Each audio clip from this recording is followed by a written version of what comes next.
Assalamualaikum warahmatullahi wabarakatuh. Perkenalkan, nama saya Arifin Holik.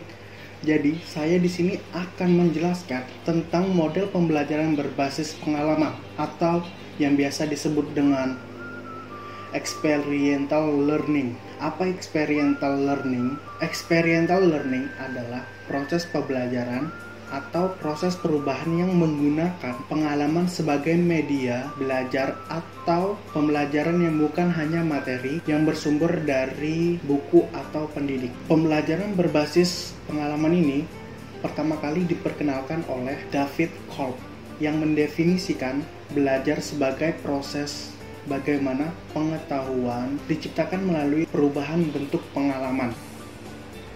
Di dalam proses belajar dengan model ini, guru itu berfungsi sebagai seorang fasilitator.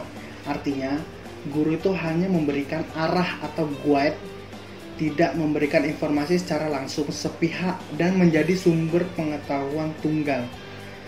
Kemudian, setelah siswa melakukan suatu aktivitas belajar, selanjutnya siswa itu akan mengabstraksi sendiri pengalaman belajar yang telah dilakukan sebelumnya. Misalkan, apa yang dirasakan oleh siswa pada saat menyelenggarakan pertunjukan, permasalahan yang dihadapi, bagaimana cara menyelesaikan masalah, dan apa yang dipelajari untuk memperbaiki diri di masa depan. Jadi, guru itu lebih menggali pengalaman siswa itu sendiri. Dengan demikian, pembelajaran dengan metode ini itu akan menciptakan suasana belajar yang menyenangkan sehingga anak lebih memahami manfaat ilmu yang dipelajarinya. Model pembelajaran experiential learning itu merupakan model pembelajaran yang dapat menciptakan proses belajar yang lebih bermakna, di mana anak mengalami apa yang mereka pelajari sendiri. Kemudian, melalui model ini, anak belajar tidak hanya belajar tentang konsep materi belaka. Jadi, hal ini tuh dikarenakan anak dilibatkan secara langsung dalam proses belajar untuk dijadikan suatu pengalaman. Hasil dari proses pembelajaran experiential learning tidak hanya menekankan pada aspek kognitif saja, juga tidak seperti teori behavior yang menghilangkan peranan pengalaman subjektif dalam proses belajar. Pengetahuan yang diciptakan dari model ini merupakan perpaduan antara memahami dan mentransformasi pengalaman, seperti halnya proses pembelajaran kontekstual yang menghubungkan dan melibatkan anak dengan dunia nyata. Model ini pun lebih menghadapkan model connecting knowledge atau menghubungkan antara pengetahuan dengan dunia nyata. Kemudian, tujuan dari model ini itu adalah untuk mempengaruhi siswa dengan 3 cara. Yang pertama itu mengubah struktur kognitif siswa. Kemudian, mengubah sikap siswa. Dan yang ketiga adalah memperluas keterampilan-keterampilan siswa yang sudah ada. Jadi ketiga elemen tersebut itu saling berhubungan dan mempengaruhi secara keseluruhan, tidak terpisah-pisah. Karena apabila salah satu elemen tidak ada, maka elemen tidak akan relatif.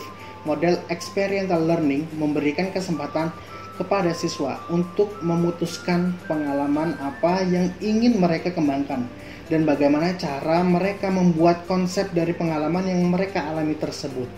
Belajar melalui pengalaman itu mengacu pada proses belajar yang melibatkan siswa secara langsung dalam masalah atau materi yang sedang dipelajari. Berdasarkan konsep belajar melalui pengalaman, segala aktivitas kehidupan yang dialami individu merupakan sarana belajar yang dapat menciptakan ilmu pengetahuan. Prosedur pembelajaran dalam experiential learning itu terdiri dari 4 tahapan. Yang pertama itu adalah tahapan pengalaman nyata, kemudian tahap observasi refleksi, yang ketiga tahap konseptualisasi, dan yang keempat tahap implementasi. Kemudian pada proses pembelajaran berbasis pengalaman di sini, seorang siswa itu harus memiliki 4 kemampuan.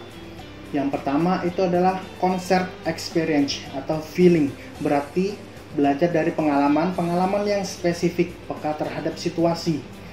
Jadi pada konsep experience ini merupakan tahap belajar melalui intuisi dengan menekankan pengalaman personal, mengalami dan merasakan. Dalam tahap ini tuh aktivitas yang mendukung misalkan diskusi kelompok kecil, simulasi, games, role play, dan lain sebagainya. Yang kedua adalah reflective observation atau watching, di mana dalam hal ini itu mengamati sebelum membuat suatu keputusan dengan mengamati lingkungan dari perspektif yang berbeda, memandang dari berbagai hal untuk memperoleh suatu makna. Pada tahap ini merupakan belajar melalui persepsi, fokus pada memahami ide dan situasi dalam observasi secara hati-hati. Jadi pembelajar mengaitkan bagaimana sesuatu itu terjadi dengan melihat dari perspektif yang berbeda dan mengandalkan pada suatu pemikiran, perasaan, dan judgement.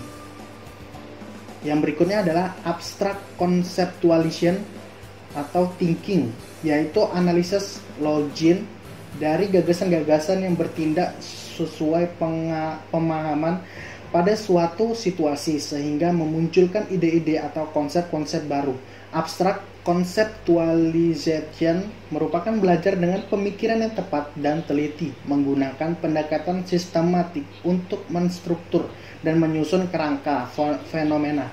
Teknik instruksional antara lain konstruksi teori, Turing konstruksi teori, lecturing, dan building models dan analogis. Kemudian yang terakhir adalah active experiential atau doing, berarti kemampuan untuk melaksanakan berbagai hal dengan orang-orang yang melakukan tindakan berdasarkan peristiwa termasuk pengambilan resiko. Active experimentation merupakan belajar melalui tindakan menekan pada aplikasi praktis dalam konteks kehidupan nyata. Teknik instruktual yang digunakan antara lain fieldwork, laboratory work, games, drama, dan simulasi.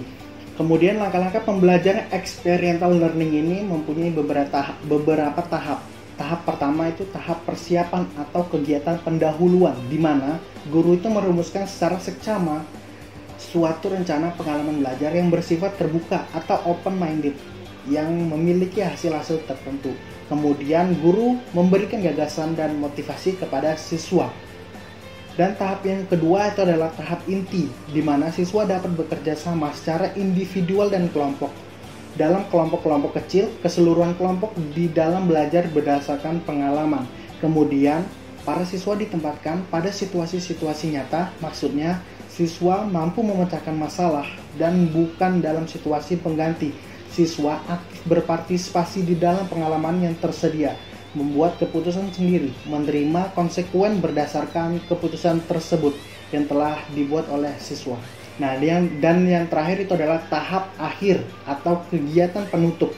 Pada kegiatan penutup, keseluruhan siswa itu menceritakan kembali tentang apa yang dialami sehubung dengan mata pelajaran tersebut untuk memperluas pengalaman belajar dan memahami siswa dalam melaksanakan pertemuan yang nantinya akan membahas bermacam-macam pengalaman tersebut. Nah, kemudian manfaat metode pembelajaran berbasis pengalaman atau experiential learning. Itu yang pertama adalah menumbuhkan rasa saling membutuhkan antara sesama anggota kelompok. Kemudian membantu memecahkan masalah dan berani mengambil keputusan. Menumbuhkan bakat yang tersembunyi. Kemudian mampu menumbuhkan rasa empati antar sesama anggota kelompok. Kemudian untuk manfaat secara individual itu adalah yang pertama itu menumbuhkan rasa percaya diri, meningkatkan kemampuan berkomunikasi dan dapat memecahkan masalah, menghadapi situasi yang buruk, menumbuhkan rasa percaya antar sesama anggota kelompok, menimbulkan rasa tanggung jawab dan juga mengembangkan ketangkasan, kemampuan fisik dan koordinasi. Nah, kemudian di sini ada kelebihan dan kekurangan dari model experiential learning. Yang pertama, kelebihannya itu adalah meningkatkan kesadaran akan rasa percaya diri, kemudian kemampuan berkomunikasi, perencanaan, dan pemecahan masalah. Kemudian menumbuhkan dan meningkatkan kemampuan untuk menghadapi situasi yang buruk, menumbuhkan dan meningkatkan komitmen dan tanggung jawab. Dan yang kelima itu adalah mengembangkan ketangkasan, kemampuan fisik, dan koordinasi. Nah, untuk kekurangan dari model pembelajaran ini itu adalah sulit dimengerti sehingga masih sedikit yang mengaplikasikan model pembelajaran ini. Kelemahannya itu terletak pada bagaimana menjelaskan teori ini masih terlalu luas cakupannya dan tidak banyak dimengerti oleh pendidik secara mudah. Begitu saja penyampaian materi yang telah saya lakukan. Apabila ada materi yang tidak dipahami atau kata-kata saya yang tidak benar atau salah pengucapan kata, saya mohon maaf dan saya akhiri. Wabillahi taufiq wal hidayah. Wassalamualaikum warahmatullahi wabarakatuh.